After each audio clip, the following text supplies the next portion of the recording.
Good evening and welcome. My name is Nick Brand. I'm the Director of Corporate Programs at the Chicago Council on Global Affairs. Thank you all very much for joining us this evening. And I'd like to take this opportunity to welcome Charles Lipson and, of course, Bret Stephens to our platform. And Bret, welcome back to Chicago. Thank you. Before we get started, I'd like to remind you that this evening's session is on the record. So while you are encouraged to use social media, please do silence your phones. After the program this evening, Bret Stephens' recent book, America in Retreat, The New Isolationism and the Coming Global Disorder, will be available for purchase and signing just over there. And while our fall program season is winding down to a close, we're already lining up some exciting events for 2015. On January 15th, we'll be hosting the New York Times' Roger Cohen on Israel, Gaza, and the US-EU divide. On January 20th, we'll be hosting a panel in partnership with the Center for the Study of the Presidency and Congress, and that'll be discussing Beyond Gridlock, the Hill, the White House, and the national interest. On February 3rd, we'll be hosting Stratfor's chairman, George Friedman, and he'll be taking a geopolitical look at whether Europe is destined for another conflict. I'll return to moderate the Q&A portion of this evening, but right now, to introduce our speakers, please do join me in welcoming the Senior Fellow for the Global Economy at the Chicago Council on Global Affairs, Phil Levy.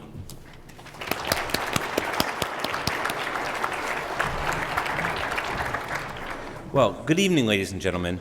It's a real pleasure to introduce Bret Stephens and Charles Lipson. No matter where we look today, the world seems a more uncertain place, and in a variety of dimensions. In 2014 alone, we've seen heightened tensions across the Asia-Pacific, armed conflict in Eastern Europe, and the rise of ISIS in the Middle East.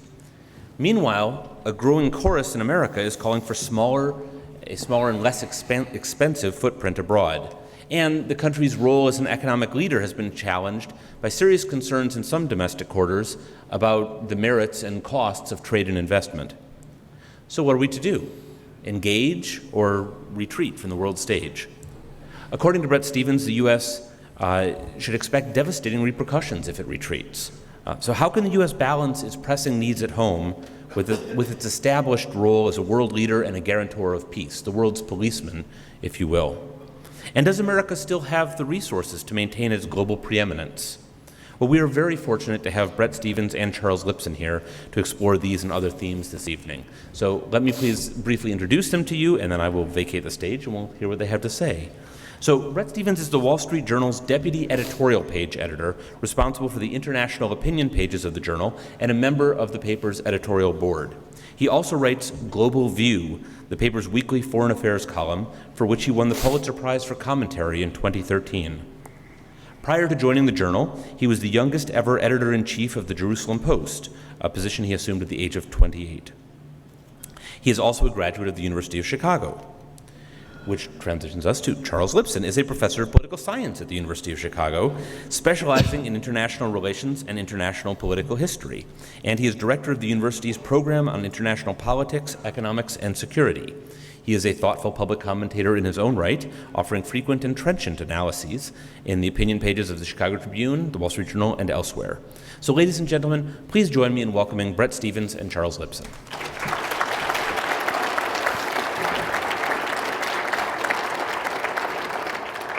I'm mainly here to get that overdue paper that Bret, it's an incomplete, and I feel like it's holding back his career.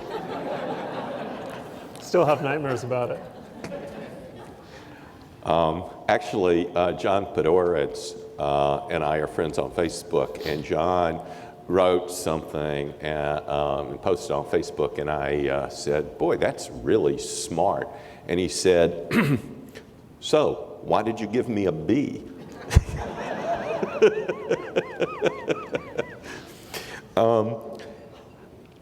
First of all, I can really endorse the book, and I'm not going to endorse it the way that most academics respond at a cocktail party, review it. I said, read it. I haven't even reviewed it yet.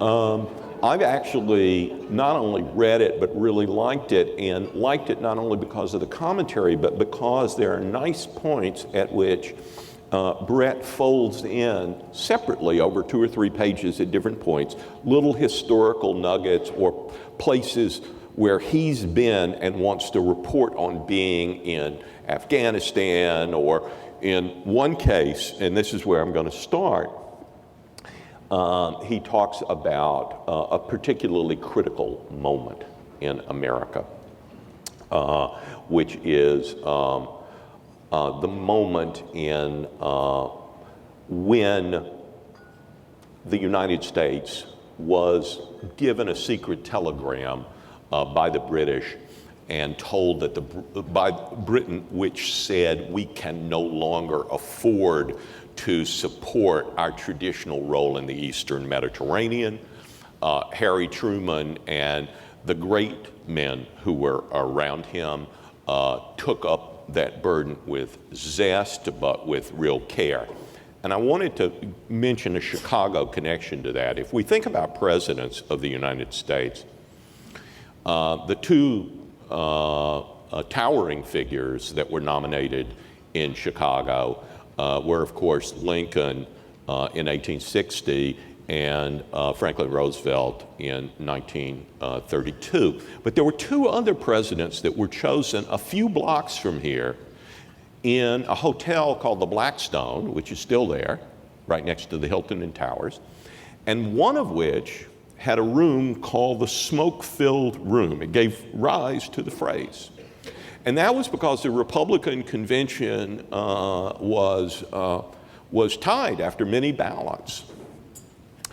And the bosses met, because in that day that's still how it was done, and that's where they chose Harding. And Harding's successor, of course, Harding plus his successor are one of the touchstones of your book. But the other thing that happened in a room in the Blackstone Hotel was that the bosses of the Democratic Party met in 1944 and decided, with Roosevelt's blessing, that they were going to drop Henry Wallace. And Henry Wallace and Mr. Republican Robert Taft are the kind of left and right touchstones against which Bret writes a lot of his work. I guess what I want to ask, but before asking Bret a question, I want to ask the audience a question. I'm going to ask you the following question. I'm going to give you the question first, and then I want you to raise your hand. I'm going to ask you, of the various problems the United States faces, I'm going to list 4 or 5, and I want you to raise your hand if you would rank that as one of the top 2, okay? And that way Bret will have a strong sense of what the audience thinks, and he can either respond positively, negatively, challenge you can challenge him. So, of the challenges that here's the list, and then I'm going to come back through it. Rising China, declining Russia, nuclear aspirant Iran, a variety of Islamicist groups led by ISIL and Al-Qaeda, possible shocks to the world economy. So that's kind of the list. There may be others that you would put there, nuclear accidents, or you could put other kinds of things on the list, but that's a list. So let me just start. If you would put among your top 2 the challenges posed by rising China, raise your hand. Okay? If you would put the challenges posed by a declining Russia, I would say those are almost equal, wouldn't you, Bret? China, I think it will. A little more, okay. A nuclear aspirant Iran. I think that's so far the one that's gotten the most, although all of them have gotten fairly large. Islamic non-state actor terror. No. There are a couple of people here who didn't raise their hands. Are you just not getting the newspaper? Okay. And finally, a shock, a serious shock, maybe a 2008 type shock or maybe a 1930s type shock to the world economy.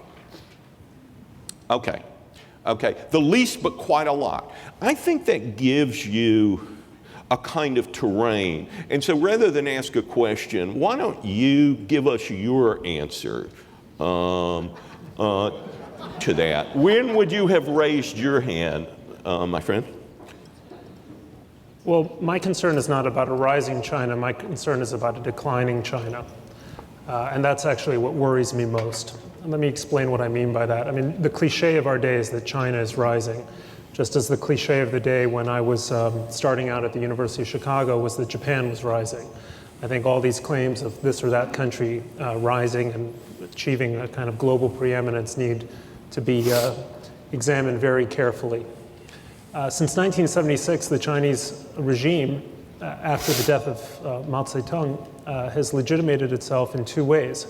It's been the engine of Chinese economic prosperity, and it has claimed to speak for all Chinese people. It's been the symbol, the emblem of Chinese nationalism. The good news about China over most of that period was that the Chinese economy was genuinely doing well and bringing not millions, but hundreds of millions of people out of poverty. And so because China's economic engine was so successful, it didn't really have to play the nationalist card. But now look at what's happening in the last year. The really brutal and very public suppression of dissent in Hong Kong and the violation of the promise that was made to have a genuine elections there. The establishment of the Air Defense Identification Zone over Senkaku Islands, which is, I think, a crisis. Since this is a Chicago crowd, I can say this and you'll get it. This is a crisis very reminiscent of the Agadir crisis of 1911. There's a pop quiz for you all. The very aggressive moves to seize and claim the South China Sea. And all of this, I think, reflects real nervousness by the Chinese leadership that their economy is not, in fact, as productive as they may claim, as their statistics claim. There are huge imbalances in the Chinese economy. What would happen? I mean, one of the most obvious ones is that people see in the Chinese real estate boom something very similar to the real estate bubble that affected Japan in the 1980s.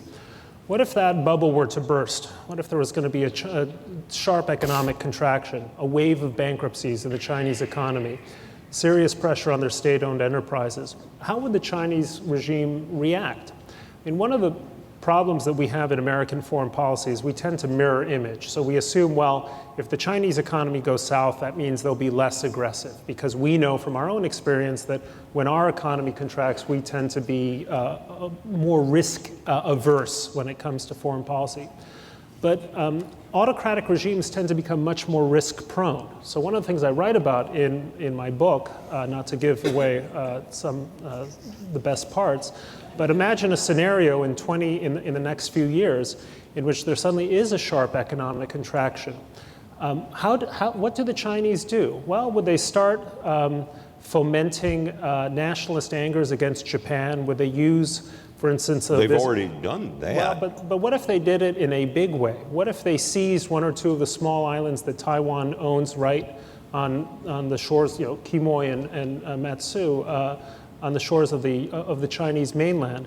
What if they tried to do something quite aggressive and unexpected in the South China Sea? I mean, one of the things that we learned from the First World War is that events that happen at the far periphery can very quickly move to the center. I mean, Sarajevo was a backwater. The Balkans were a backwater of Europe. And yet that's how World War I began. So that's why I answer, not the rising China, but a China that suddenly faces sharp economic difficulties and seeks to provoke its neighbors in a way that I can imagine leading to a world crisis. You know, it's a very interesting question, observation. I came back from China this summer and actually had the same view. And when I saw the demonstrations, there's a lot. It's very hard to believe any statistics, and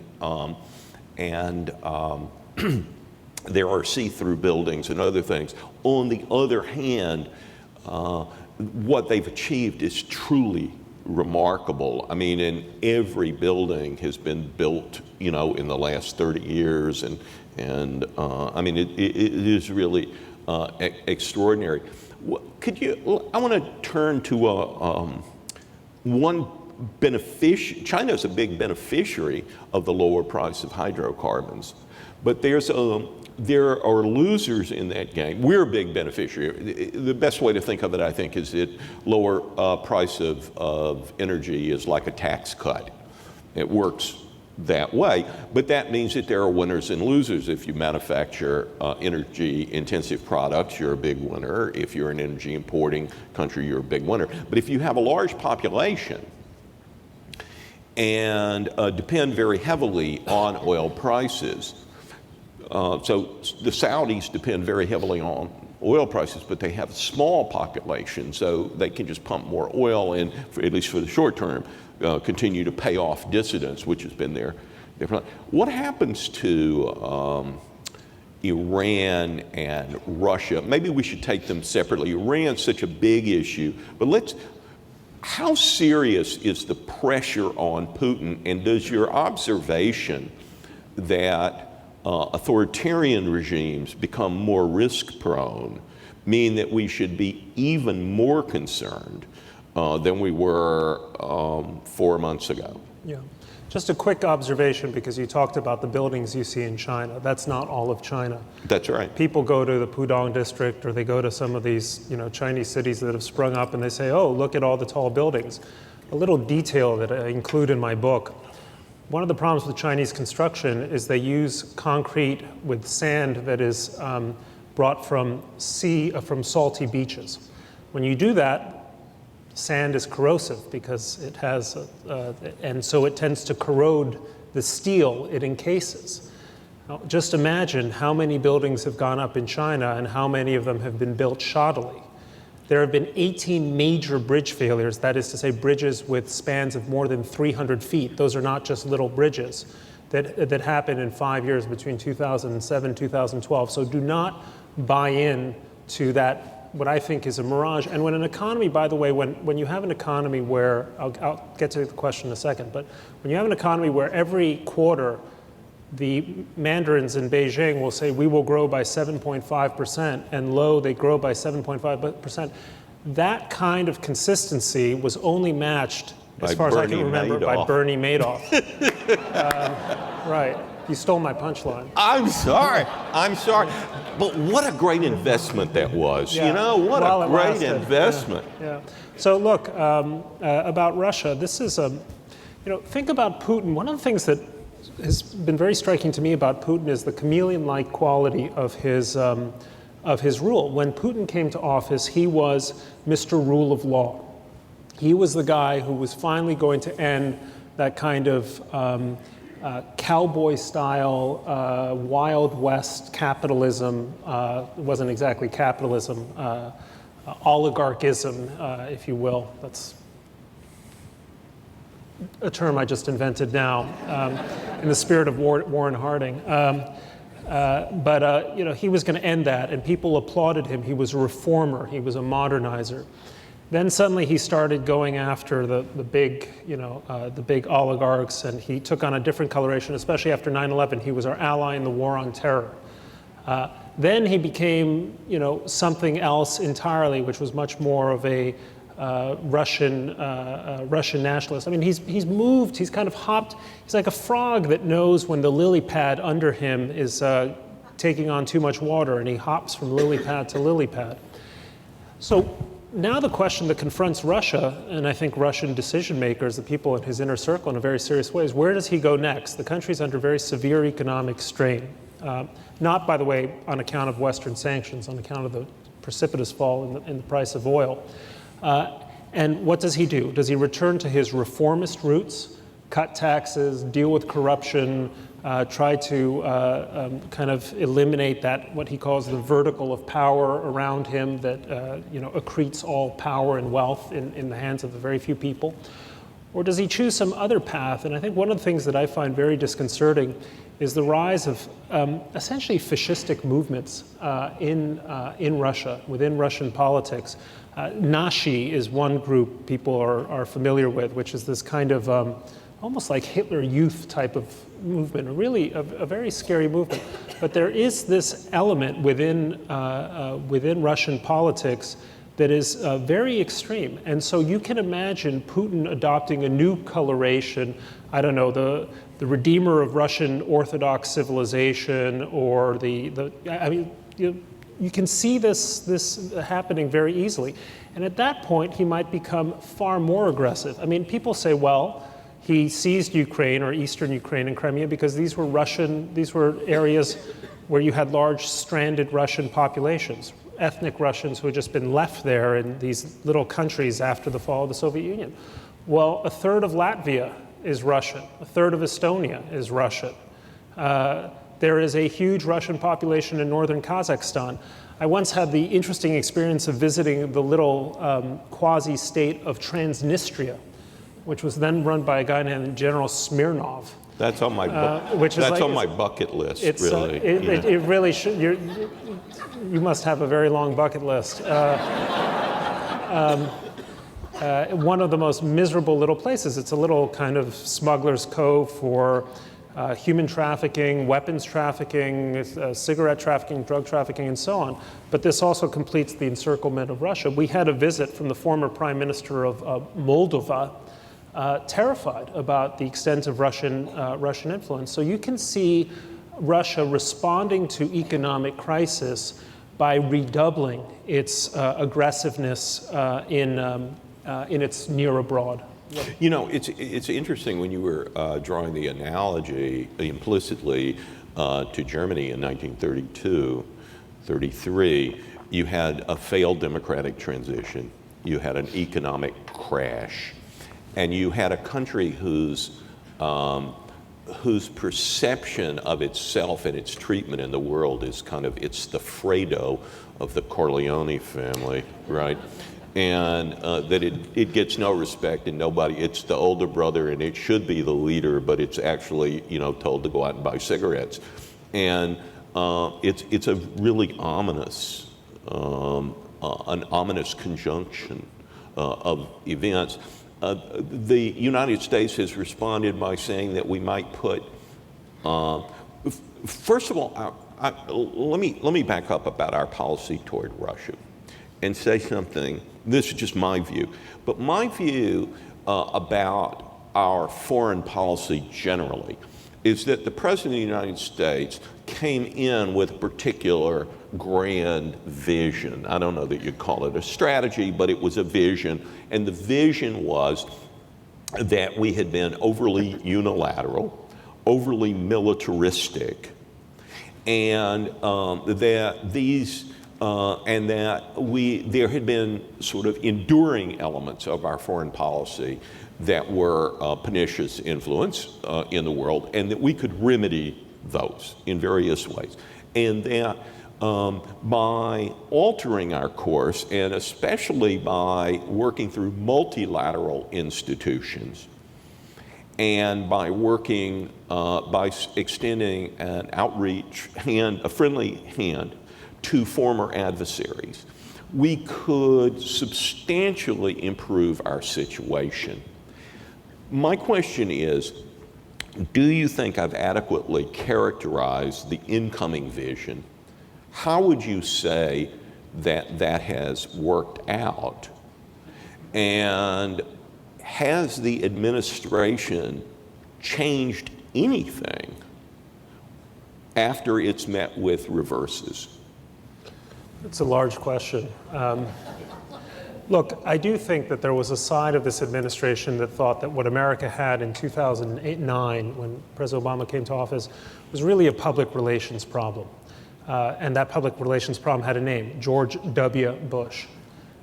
Texas swagger, not always entirely grammatical forms of speaking.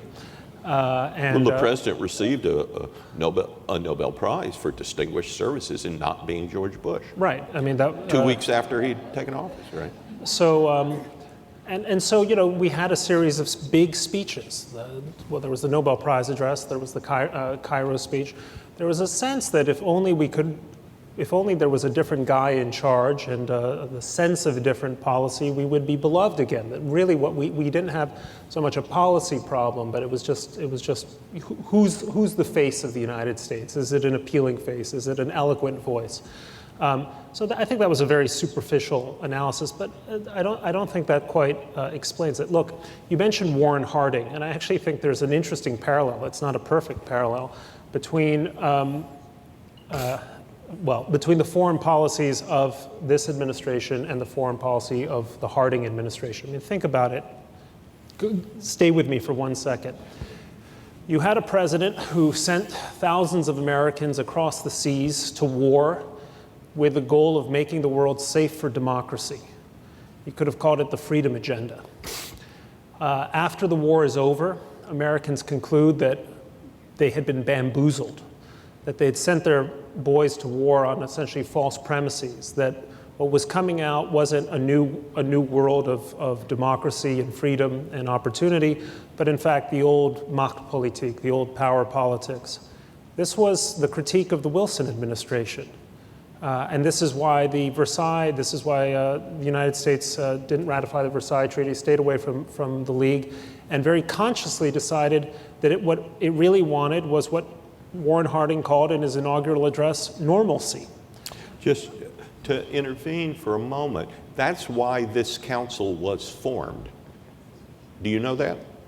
That the council in New York and the council in Chicago and the councils all across the country were formed at this moment in explicit effort to push back against this withdrawal, this normalcy.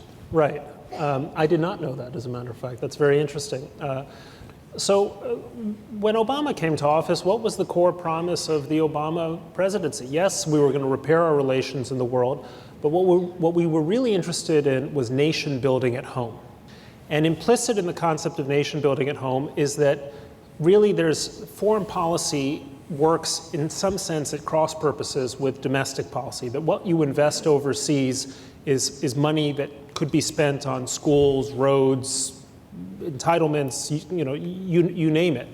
And this is a fundamental departure from several decades of American foreign policy thinking. I mean, whether you like them or not, every post-war president took the view that foreign policy and domestic policy were actually part of the same thing, that strength at home made us stronger abroad, but strength abroad also made us stronger at home, that we were more secure in this world if we were policing the free world at the far frontiers of freedom, at Checkpoint Charlie, at Panmunjom in Korea.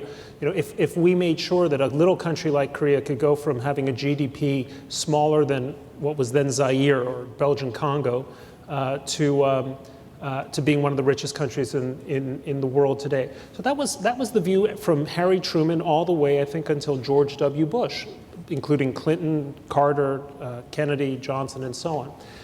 Obama's view was, we've squandered all this money on these ill-conceived adventures abroad, and it's taking away from what we need to do. We need to repair the fabric. We need to mend the sort of frayed fabric of society here at home. And so it was presented as a kind of either-or proposition. And in 2009, when Americans were burned by the financial crisis, burned by Bernie Madoff, felt bamboozled and cheated by the experience of Iraq and to some extent even Afghanistan, a lot of Americans were inclined to agree with that view. And that's why, I call this retreat, which is perhaps a harsher term. The administration called it retrenchment. This was the understanding it brought with it in office. My complaint, if you want to boil it down, is that when you retreat or retrench, call it what you will, you are inevitably going to create power vacuums, and those vacuums will be filled. And what we have witnessed in the last year or two is the filling of those vacuums. The sense that since American power and credibility is no longer present in the way that it used to be, It is open season for the Iranians, it is open season for the Russians, it is open season for the Chinese and other countries that want to revise their regional order. Last and small point. People, you mentioned 1932, and I'm, leery of you want to be careful with that particular analogy. But in 1922, there was a conference, an economic conference in Genoa, and that was supposed to include the defeated powers, also the victorious powers. And at that conference, Germany, the defeated power, and Soviet Russia, the representatives of both countries got on a little train and went to a little village not far from Genoa called Rapallo. And they formed an economic cooperation pact, which actually became a kind of a mutual secret rearmament pact. And the historian Norman Davies points out that was a key moment in the post-war era because what it made clear was that the victorious powers after World War I did not have the will or the wherewithal to keep the defeated powers from doing what they wanted. And once those powers, Soviet Russia, Germany, but then eventually fascist Italy, Imperial Japan, once they realized that no one was prepared to police the peace, then they did what they want. In 1930, Japan signs the Kellogg-Briand Treaty, outlawing war forever. In 1931, it invades Manchuria. Nobody stops them. Anything goes. And that's I think, where the analogy lies. Yes, the reason that the Germans were so eager to sign Rapallo was that they were prevented from rearming and therefore testing new weapons and doing a lot of things. So if they could actually do all of that behind the Soviet barrier, then they could actually rearm. One thing about the Kellogg-Briand Pact that's usually missed in the discussion, that's the pact that outlawed war and it didn't work out as well as hoped, was... They're still working on it. Yeah. Kerry's got a mission. He's flying around the world now. Actually, the French were not naive. But they were weak. Briand wanted an American guarantee that if the Germans challenged in the Rhine Valley, that the Americans would do what they had been promised the Brits and the Italians would do, which was stand up to him. And the Americans, as you make very clear in your book, the Americans were unwilling to make that commitment. But instead of simply saying no to the to the French, they said, why don't we just let everybody sign it? So they turned a realist geopolitical move that the French were making into a vacuous.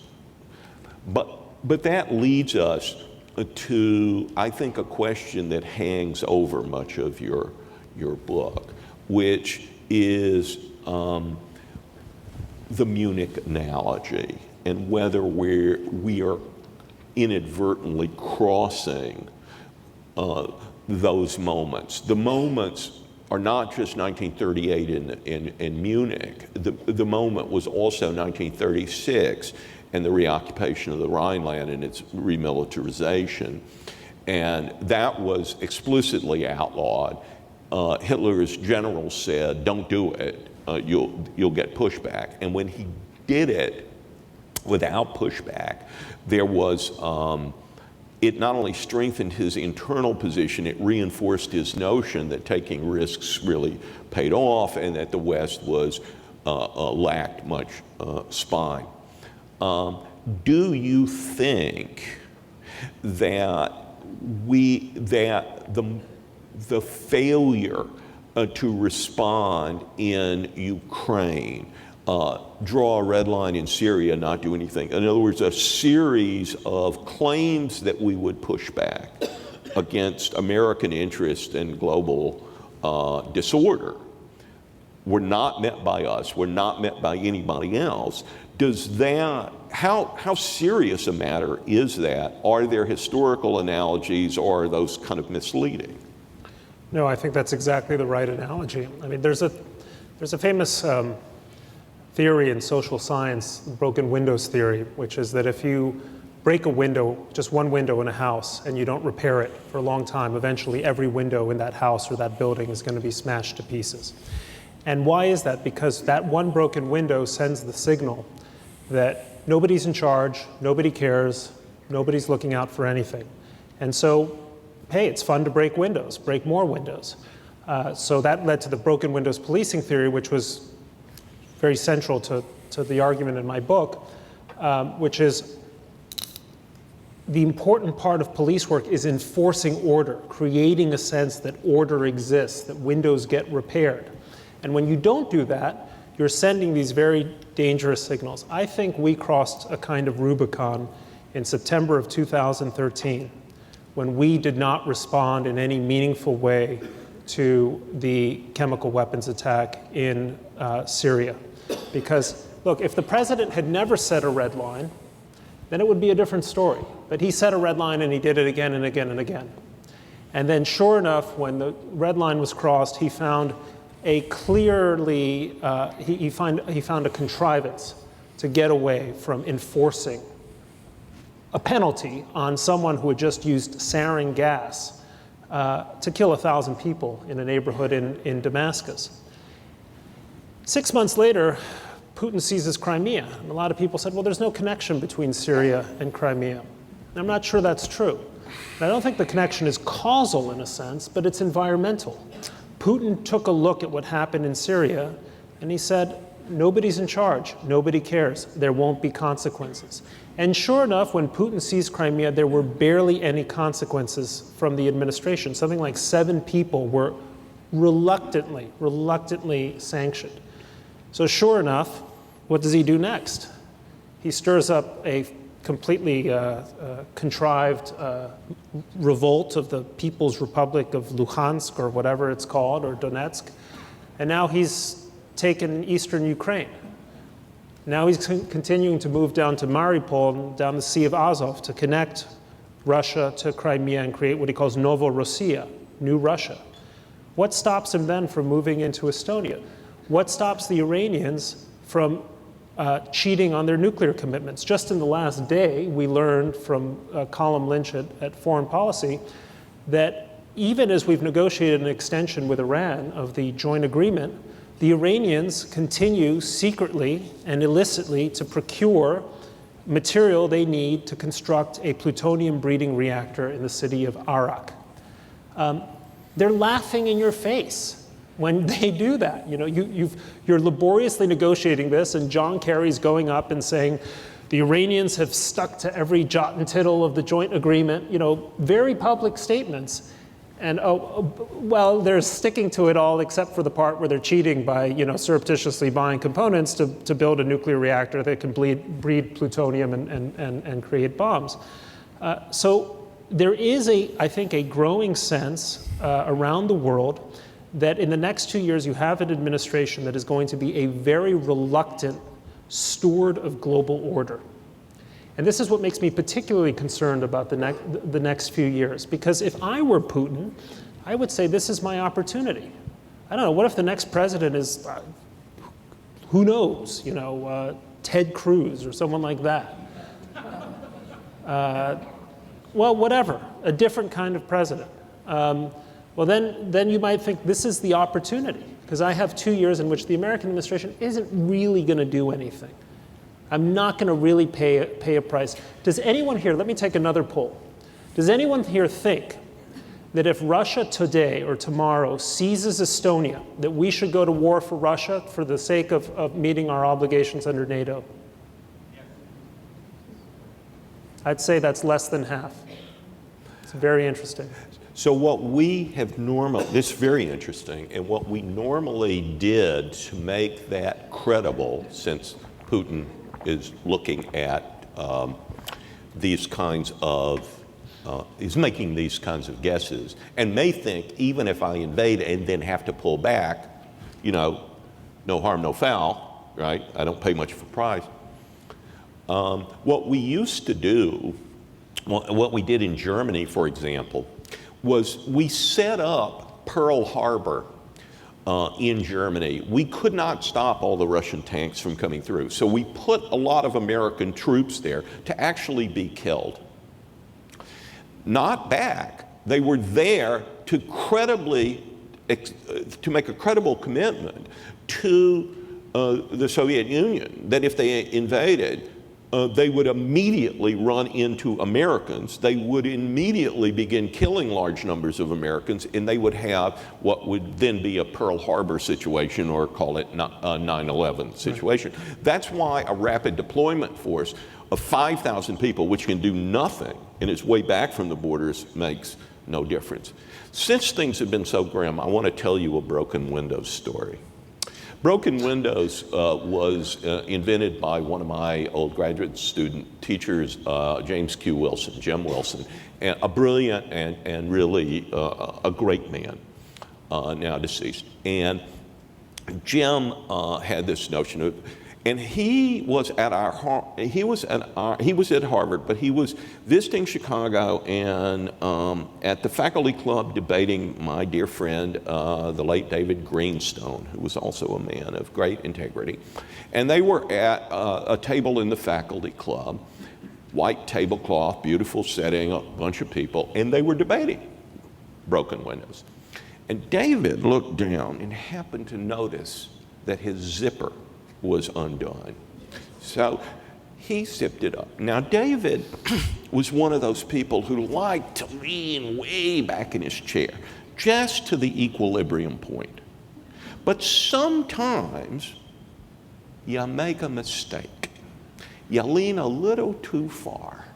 And David leaned a little too far, and his chair started to go over. That's the moment at which he realized he had zipped the tablecloth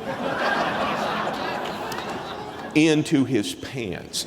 Now, over he went, overcame all the things on David. He's now on the floor, and Jameson is looking down at him. This is the University of Chicago. David looks up at him and says, "Jim, this still doesn't mean you're right."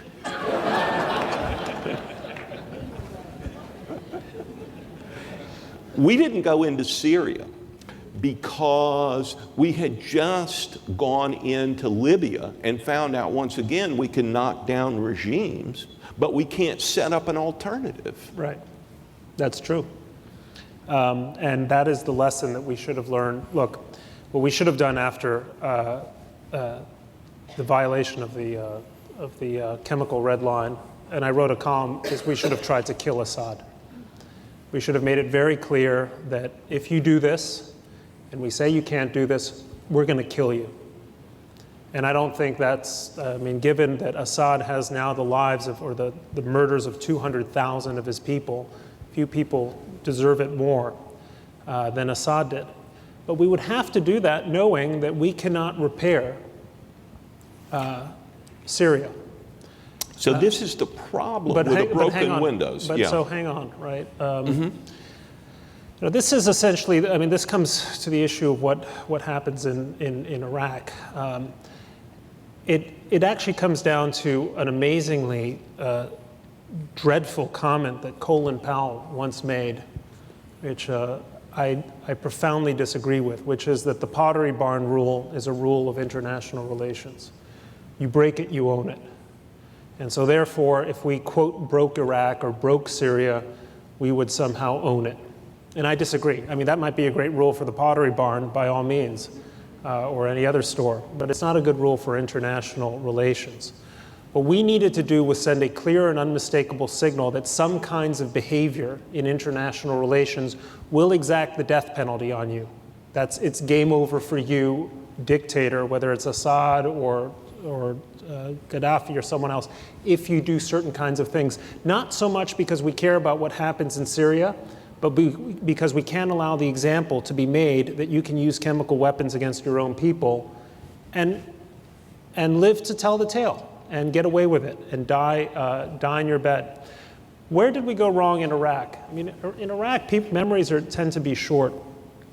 But people forget that Saddam Hussein was a 25-year security crisis for the region, for the United States. I mean, we now think, oh, yeah, he was fine, okay, he was a bad guy, but things were kind of contained. He was a very serious problem. Saddam Hussein was a one-man weapon of mass destruction responsible for the deaths of maybe 1 million, if not more people.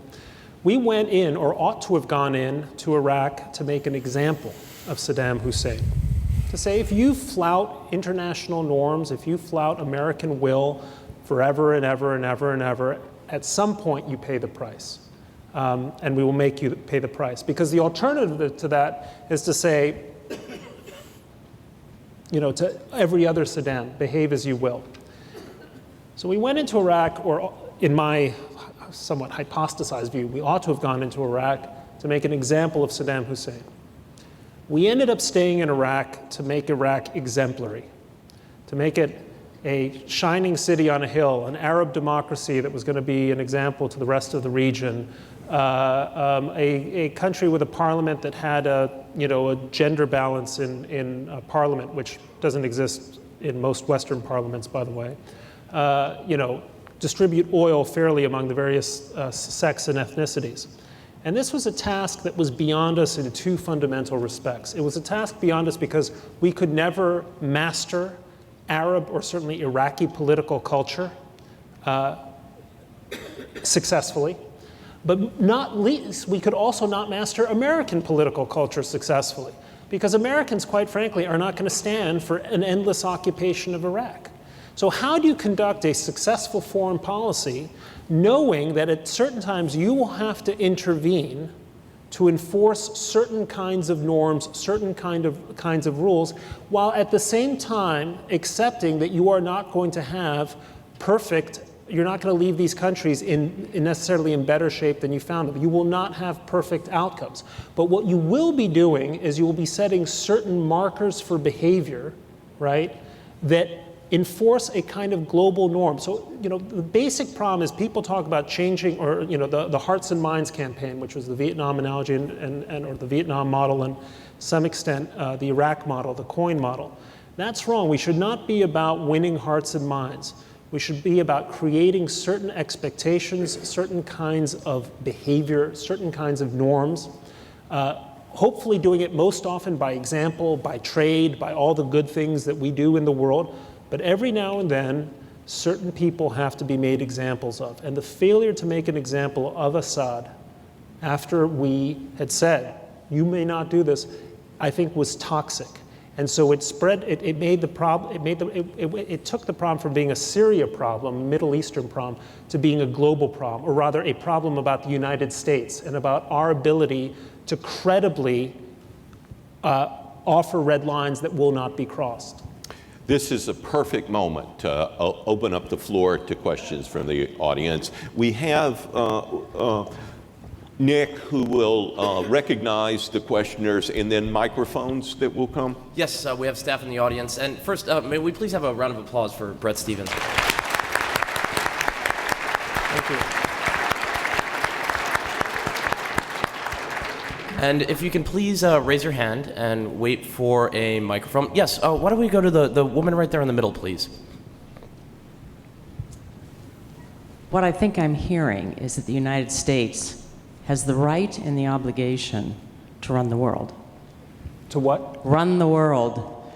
It seems to me that what, as imperfect as Obama is, what he's trying to do is rearrange the world so that we have allies that join us.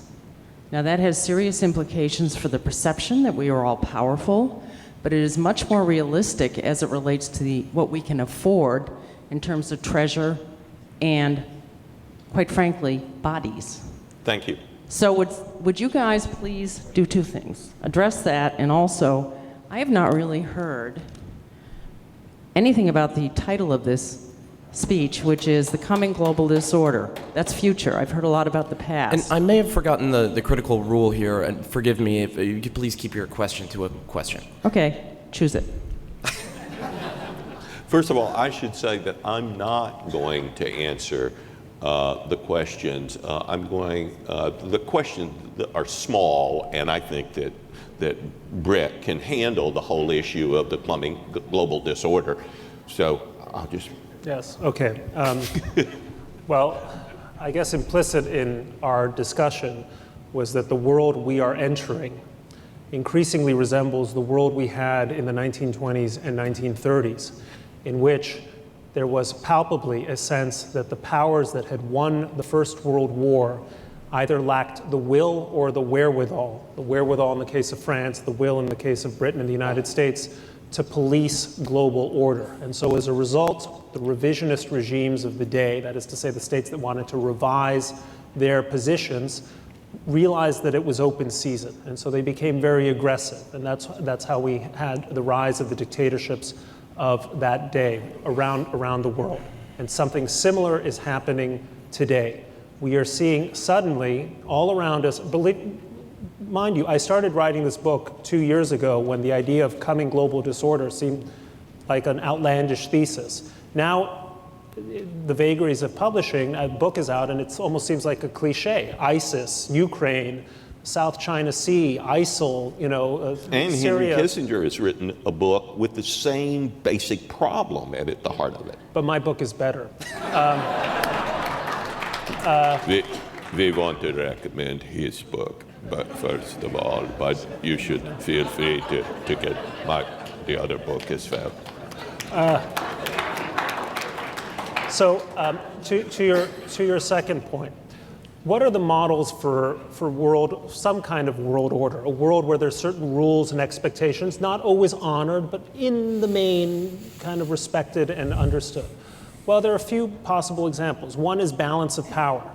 And we are here in the year 2014, and so we should be mindful of the lessons of 1914, 100 years ago, when the balance of power failed spectacularly. Why does balance of power tend to fail? Because it is in the nature of power to seek a preponderance of power, to seek to overturn balance.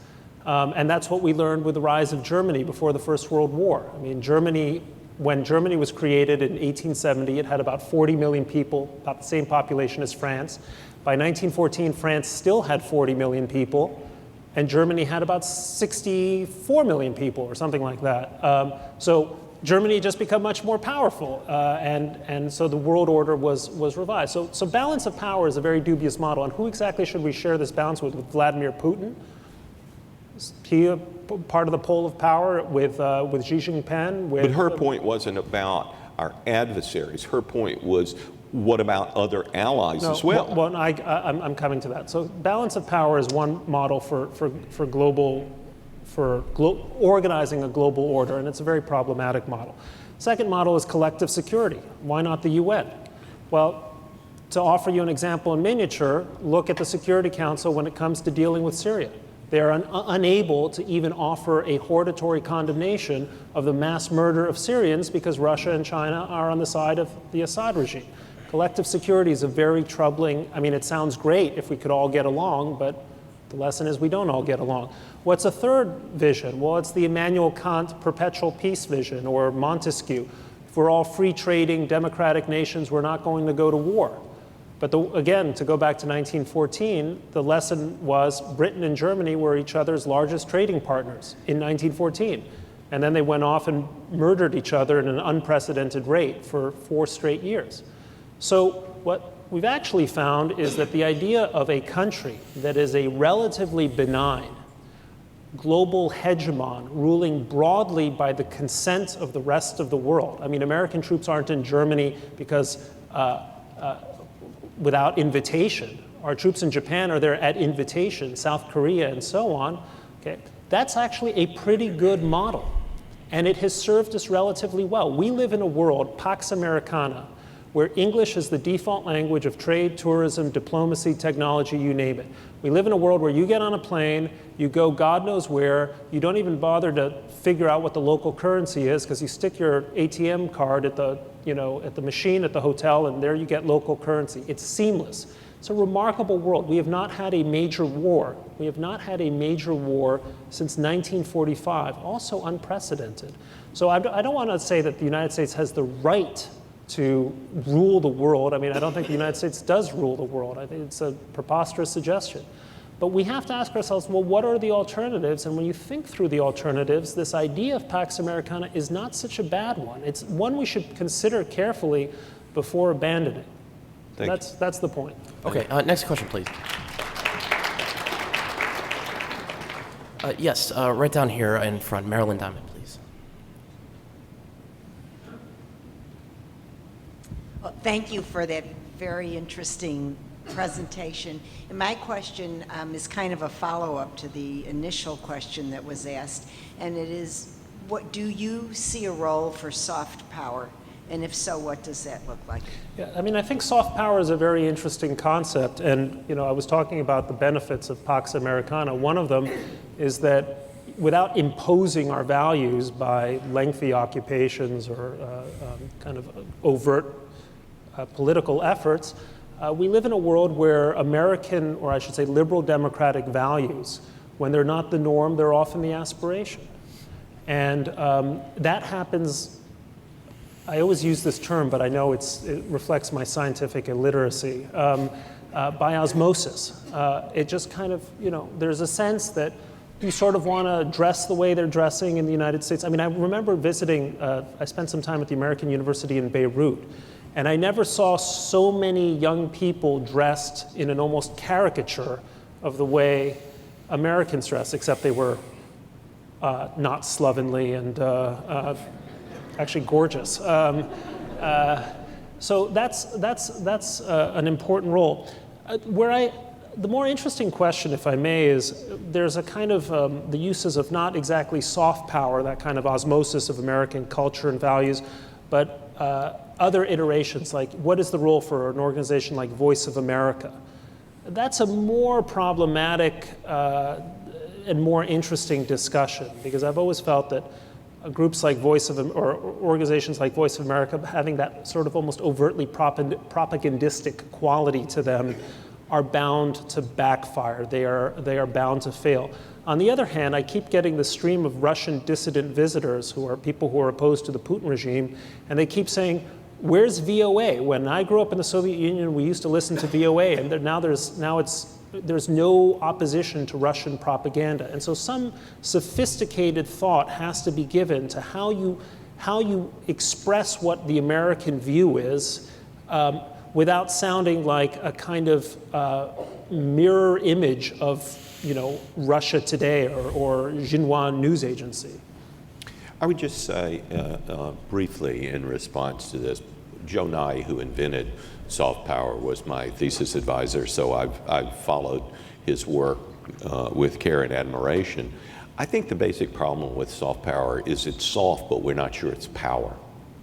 That is, it's an attraction, but people who are wearing Nike sneakers and playing American basketball may still go out and do very bad things.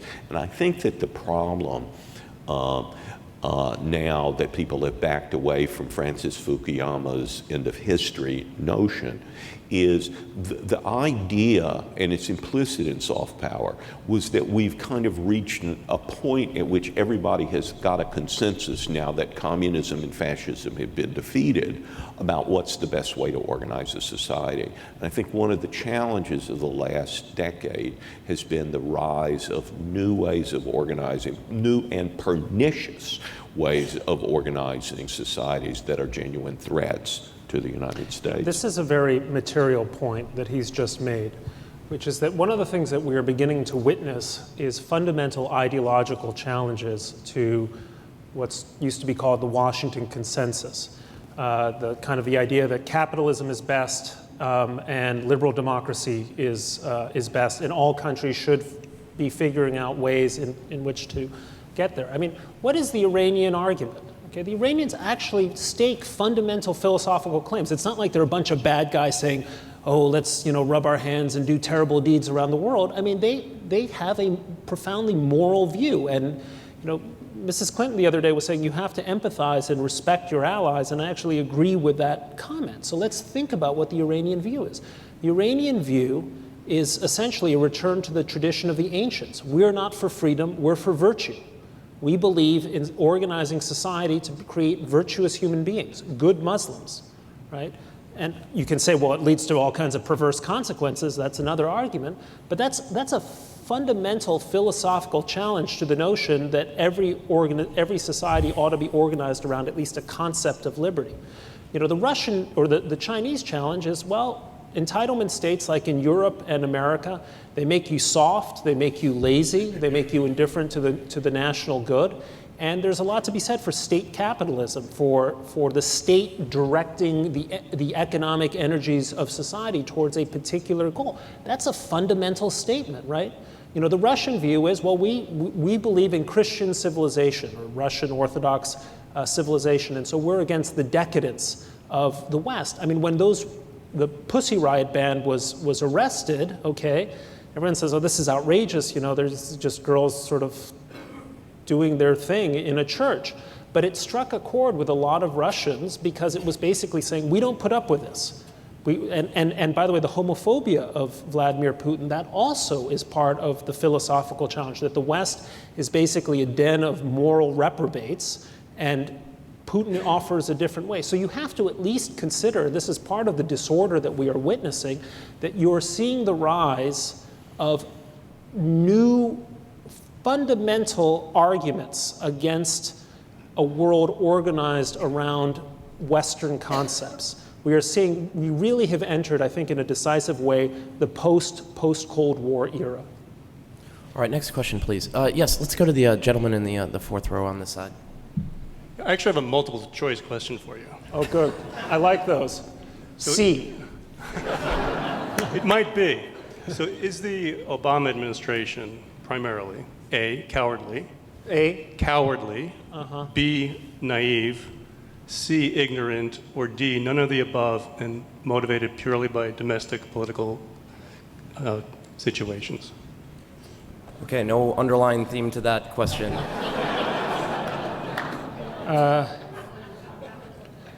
You want to stick with C? No,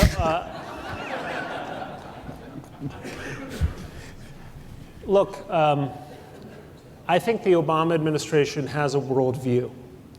And it has pursued that worldview, and that worldview, to some extent, reflects political considerations. Nation building at home polled well, at least back in 2009. And it also reflects a basic idea that, in a sense, the country that needs to be contained the most isn't Iran or Russia or China, it's the United States, that we need to contain our exuberance, if you will, our desire to heal the world, our desire to overcommit, our presence militarily, strategically, and so on throughout the world.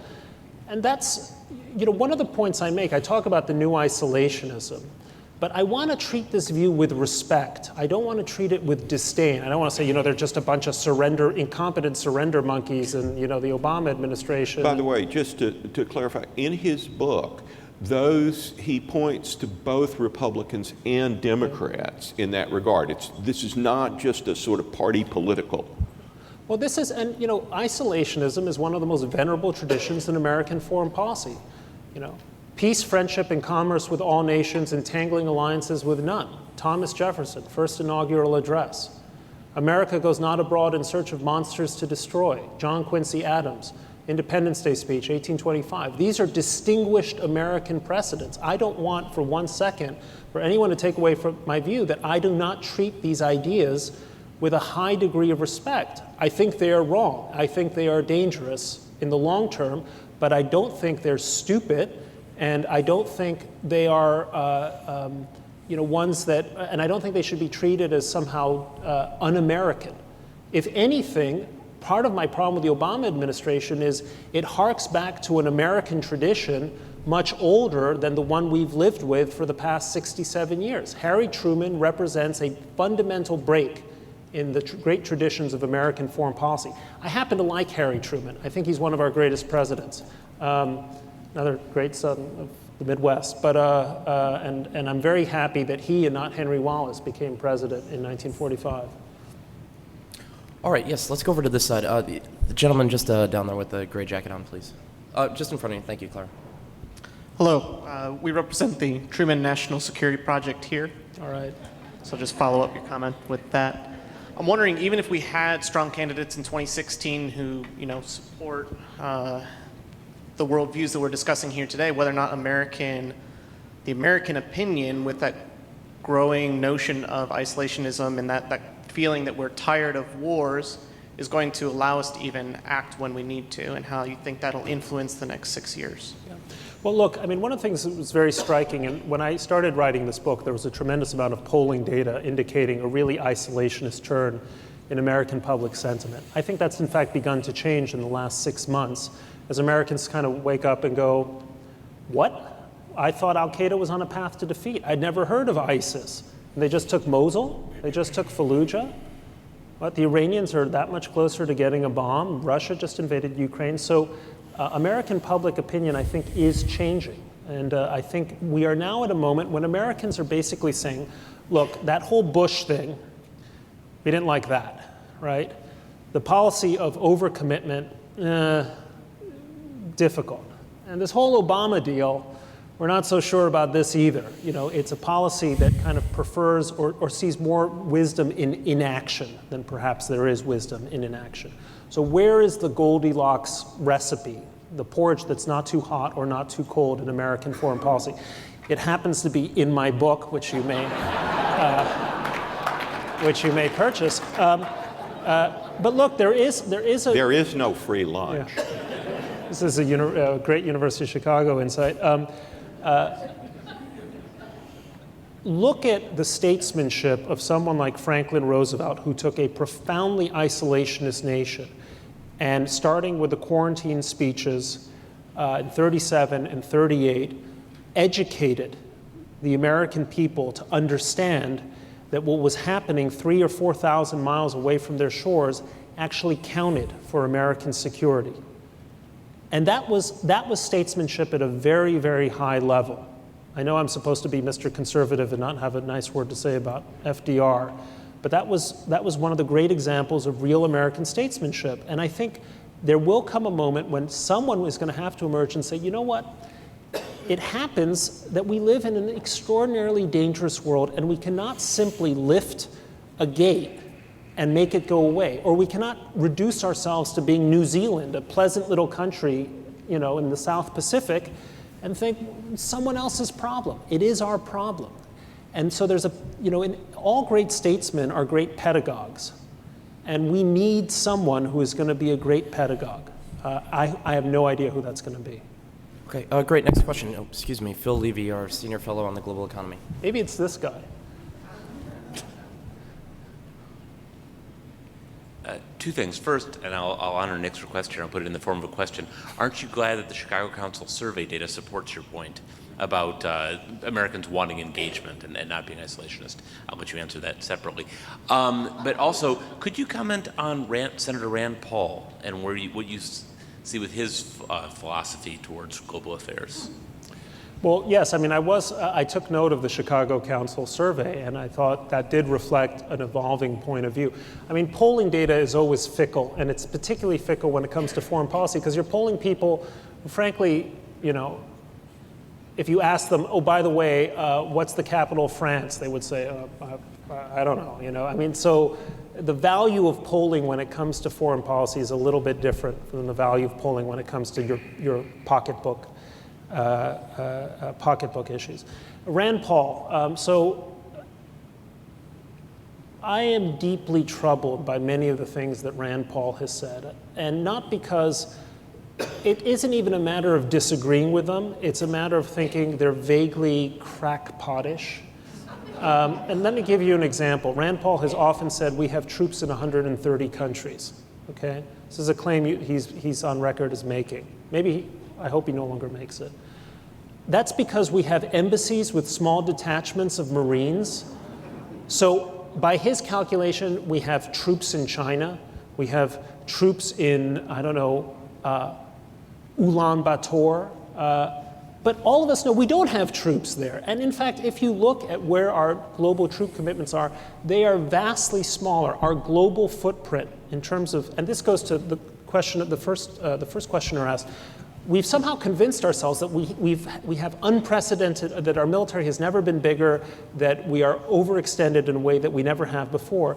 The opposite is much closer to the truth. In 1989, we had 250,000 troops in Germany. We have about 50,000 today. We are moving to about 9,000 troops in Afghanistan. So our global footprint is actually shrinking very considerably. And Paul gives the impression that it's moving in the opposite direction. Now, I mean, Paul is clearly not his dad. And I mean, I think his dad, in my view, was just moonshine. And not of the good sort. And Paul is clearly evolving as a candidate. And there is room in American, I think there's very good room in American public discussions for, a real caution, a second look at, a reluctance to sort of think of intervention as the first or second alternative. What I worry about, though, is that this is a guy who says things that really ought to belong in like Lyndon LaRouche manuals. And that really disturbs me. If you hear some guy on the street say, you're at a bar and you're having a drink, and some guy says, you think, okay, well, this is some guy at a bar, but this is he's being dubbed the most interesting man in politics by Time Magazine. Which tells you something about Time Magazine, but. I would just say on the public opinion point, I think the basic point you can take away from that is that the idea that we could largely withdraw from security commitments around the world and not pay a price for it is something that Americans are now backing away from. Right. Thanks. And we have time for one last question. Yes, the woman all the way in the back, please. I have a question about the relationship of the United States. Why things work with Saudi Arabia and United Arab Emirates, and it didn't work with Iraq? Thank you. Thank you. Why things work with Saudi Arabia? Why did things work? Why does our relationship work with Saudi Arabia and the UAE, but not with? Not with Iraq? Yes. Iran. Iraq. Oh, I'm confused now, actually. I'm not sure how to... What worked or what didn't work? What are you saying worked? If you visit the Saudi Arabia, you see the greatest prosperity in that region. And if you visit Iraq and Iran, you see nothing but just the total destruction. What is the difference between these two regions? They are both... Okay, thank you. I think the answer, let me take one more question, but I think the answer is we just haven't given the Saudis enough time. Okay, last question here. Avi Pora in the second row, please. Avi, the mic's coming to you. It'd be just a second here.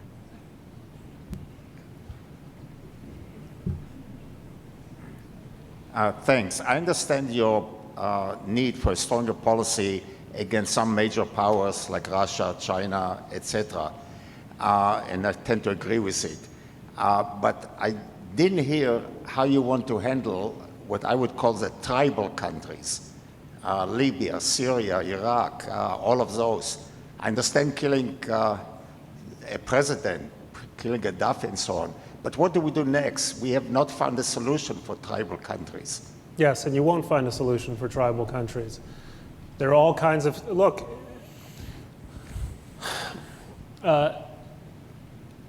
we will be forced from time to time to intervene in places where there are no good solutions.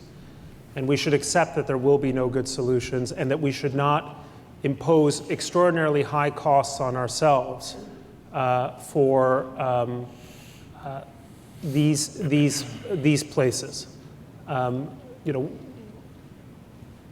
Would the United States have benefited from a lengthy occupation of Somalia after our intervention in 1993? I don't think so. But we do have to understand, we do have to find a way to think through our foreign policy priorities. One of the major initiatives of the Obama administration, which so far has mostly been a feint, it was the pivot to Asia. And I fundamentally had a problem with the concept of the pivot to Asia, because implicit in it was the conceit that you could just sort of say, okay, Europe is solved and the Middle East has no solution, so let's pivot to Asia, as if foreign policy is a matter of geography. But it's not a matter of geography, and we were reminded of that when suddenly we realized we have a major security crisis in the heart of Europe, and we have abiding security interests in the heart of the Middle East that we cannot simply turn our back on. What we have to do is have an idea about what our priorities are, and how do we go about establishing those priorities. If you ask me in a sentence what was wrong, not just with George W. Bush's foreign policy, but also with Bill Clinton's foreign policy, with the foreign policy of the post-Cold War era, I would say it's this. It was too much about trying to make our dreams come true. We saw, hey, all of a sudden, Poland, Czechoslovakia, all these countries, they became liberal democracies. Let's do it everywhere. We all became Rousseauians for a moment. We all thought, man is born free, but everywhere he is in chains. So what's the role of American politics? Break those chains. Make it possible for Israelis and Palestinians finally to, love each other, and make it possible for Arab Democrats to emerge from Iraq and create sustainable political cultures. And so we had this policy of trying to make dreams come true, and it turns out it's very difficult to arrange foreign policy on a make dreams come true basis. What we really should do is think about what are our nightmares and how do we make sure they don't happen. Instead of pivots, let's have priorities. And the priorities are, okay, nightmare number one, I would argue, we must not allow Iran to get nuclear weapons. Does that mean we must not allow them to get nuclear capability? Right, near nuclear. Yeah. Are we negotiating to actually give them that now? Yeah, well, this is almost a conversation unto itself, but basically, what we've learned from from the development of countries, look, the United States raced to a bomb, Russia raced to a bomb, most of the major declared powers moved quickly to get a bomb. The second wave of nuclear powers actually ambled to a bomb. They went very slowly. They moved ambiguously. So we don't know for sure. What was the moment when Israel got nuclear weapons? Who knows? What was the moment for sure when Pakistan got nuclear weapons? We don't know. North Korea. I think the Iranians are following the same model. So they're going to enter a period of what I call nuclear ambiguity, where you think maybe these guys have nuclear weapons, and that's going to make you more cautious. And then they'll choose to test a bomb at a moment that's convenient for them, by which point it'll be too late to stop them. So entering the zone of ambiguity is, I think, very. So that was one point I didn't mean to take you off your track. Iran with nuclear weapons, because that also means Saudi Arabia with nuclear weapons and Turkey with nuclear weapons, and that's a worrisome thought. Okay, a major confrontation with China, especially one that's sparked over some forgotten place like the Senkaku Islands or the Spratly Islands. I'd say that's another. Russia trying to break the back of NATO by seizing one of the vulnerable NATO member states. I'd say that's a third. Movements of countries that are former US allies into becoming freelancers, foreign policy freelancers, the Saudis, the Taiwanese, the Israelis. That's another one, maybe the Romanians. So let's think about what those priorities are and say, okay, these are the 5 things. These are the 5 things I cannot, as president, whoever the next president is, allow. And I'm going to organize my foreign policy about making sure that doesn't happen. And after that, if good things happen, if the Iranian Green Movement starts again and they topple that terrible regime, great. And if Putin develops a dreadful case of sciatica and retires to Irkutsk, fabulous. I've had sciatica, it's dreadful. So how do, and here's the core issue.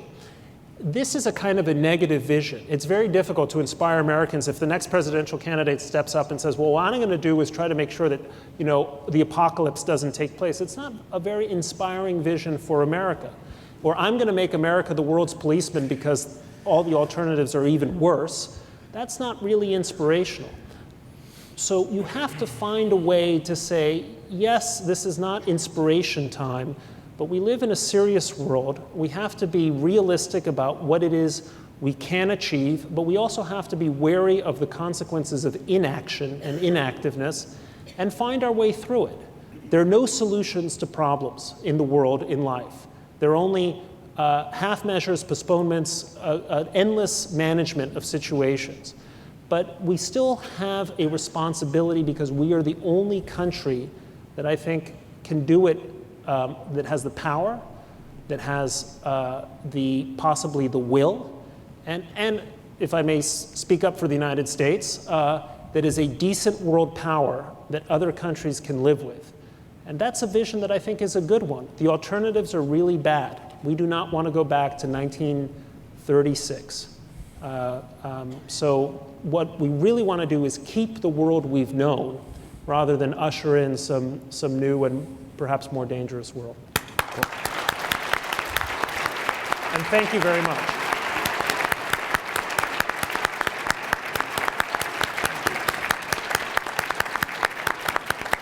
Thank you all for joining us. Thank you, Charles Lipson, for moderating. And Bret will be signing copies of his book just over in the side of the room over there. Thank you all for joining us.